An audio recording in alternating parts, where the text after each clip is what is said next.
Merhaba, ben Erol Eti. Dünyayı keşfetmeyi ve sizlerle paylaşmayı seven biri olarak bu kanalda hem gezip gördüğüm yerleri anlatıyor, hem de yurt içi ve yurt dışından en dikkat çekici gelişmeleri sizlere aktarıyorum. Yeni yerler, farklı kültürler ve gündemin nabzı hepsi burada. Hazırsanız birlikte keşfetmeye başlayalım. Stres hepimizin hayatında var değil mi? Peki ama o anlarda beynimizin içinde tam olarak neler dönüyor? Haydi gelin bu konuya biraz daha yakından bakalım ve anksiyetenin beynimize neler yaptığını adım adım çözelim. Eminim bu soruya hepiniz hem de nasıl diye cevap verdiniz. O anki sıkışma hissi, kalbinizin gümbür gümbür atması. Peki bütün bunların arkasında kafamızın içinde hangi inanılmaz mekanizma çalışıyor? İşte şimdi tam da o kapıyı aralıyoruz. Her şey bir kıvılcımla başlıyor, değil mi? Peki o kıvılcım çaktığında beynimizin acil durum ekibi nasıl devreye giriyor? Gelin bu ekibin kilit oyuncularıyla tanışalım. İşte karşınızda amigdala. Beyninizin adeta duman dedektörü gibi. İster gerçek bir tehlike olsun, isterse patronunuzdan gelen o malum e-posta, amigdala için fark etmez. Tehdit tehdittir.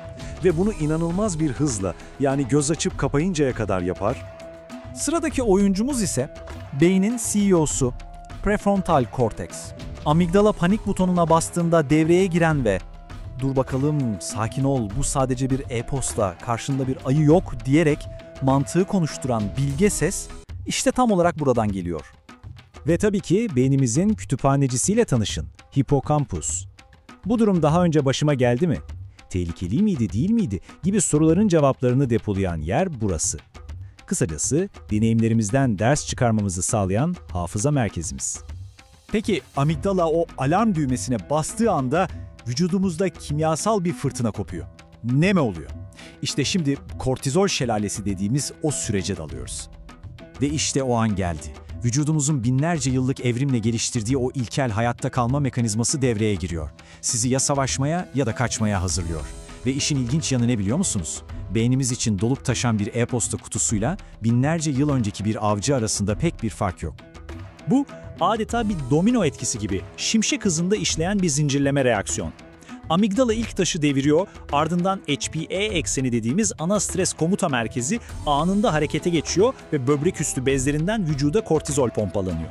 Sonuç, saniyeler içinde acil duruma tamamen hazırsınız. Aslında kortizol kısa vadede tam bir süper güç. Size anlık olarak müthiş bir enerji ve lazer gibi bir odaklanma sağlıyor. Yani evet, doğru zamanda ve doğru miktarda stres aslında hayat kurtarıcı olabilir. İyi de ya o alarm sistemi hiç kapanmazsa, sürekli çalan bir yangın alarmıyla yaşamaya çalıştığınızı düşünün. İşte stres kronikleştiğinde, yani sürekli hale geldiğinde işler ne yazık ki sarpa sarmaya başlıyor. Bakın, kısa süreli, yani akut stres sizi atağa kaldırır, enerjinizi yükseltir. Ama bu durum kronikleştiğinde, yani uzun süre devam ettiğinde tam tersi bir etki yaratıyor. Hafızayı zayıflatıyor, duygusal kontrolü zorlaştırıyor ve o meşhur beyin sisine yol açıyor. Evet, yanlış duymadınız. Bilimsel araştırmalar gösteriyor ki kronik stres beynimizin yapısını fiziksel olarak değiştiriyor. Korku merkezimiz olan amigdala büyüyüp aşırı reaktif hale gelirken hafıza ve mantıklı düşünmeden sorumlu olan hipokampus ve prefrontal korteks gibi hayati bölgeler zayıflıyor, hatta küçülüyor. Bakın bu konuda Stanford Üniversitesi'nden Robert Sapolsky'nin çok çarpıcı bir tespiti var. Diyor ki, uzun süreli strese maruz kalmak, beynin öğrenme ve hafızayla ilgili kısımlarının küçülmesiyle doğrudan bağlantılı. Bu çok önemli bir nokta.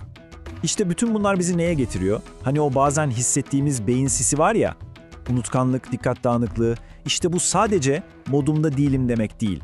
Bu stresin beyninizin donanımı üzerindeki somut, fiziksel bir etkisi. Peki durum bu kadar vahim mi? Paniğe gerek yok. İyi haber şu ki beynimiz inanılmaz derecede esnek bir organ ve biz bu gidişatı tersine çevirecek güce sahibiz. Nasıl mı? Haydi gelin bakalım. İşte anahtar kelimemiz nöroplastisite. Bu ne demek? Beyninizin taştan bir yapı olmadığı, aksine sürekli olarak kendini yenileyebildiği, yeni bağlantılar kurabildiği anlamına geliyor. Yani direksiyon sizin elinizde. Beyninizi yeniden programlayabilirsiniz. Peki bu programlamayı nasıl yapacağız? İşte size beyninizi strese karşı koruyacak, bilimsel olarak kanıtlanmış bir araç seti. Mesela kortizolü düşüren farkındalık ve meditasyon. Ruh halinizi anında düzelten düzenli egzersiz. Beynin kendini onardığı kaliteli bir uyku, vücuttaki iltihabı azaltan sağlıklı beslenme ve tabii ki stresi tamponlayan sosyal destek. Hemen şimdi deneyebileceğiniz çok basit bir şey var. 4-7-8 nefes tekniği. Bakın çok kolay. Burnunuzdan 4 saniye nefes alın, 7 saniye tutun ve sonra ağzınızdan 8 saniyede yavaşça verin. İşte bu kadar basit bir egzersiz bile panik anında sinir sisteminizi anında sakinleştirebilir. Sonuç olarak üzerinde düşünmemiz gereken asıl soru şu: beynimiz ormanda bir avcıdan kaçmak için evrimleşti. Peki biz bu antik donanımı günümüzün e-posta bombardımanlarıyla, bitmek bilmeyen bildirimleriyle başa çıkmak için nasıl adapte edeceğiz? İşte asıl mesele bu.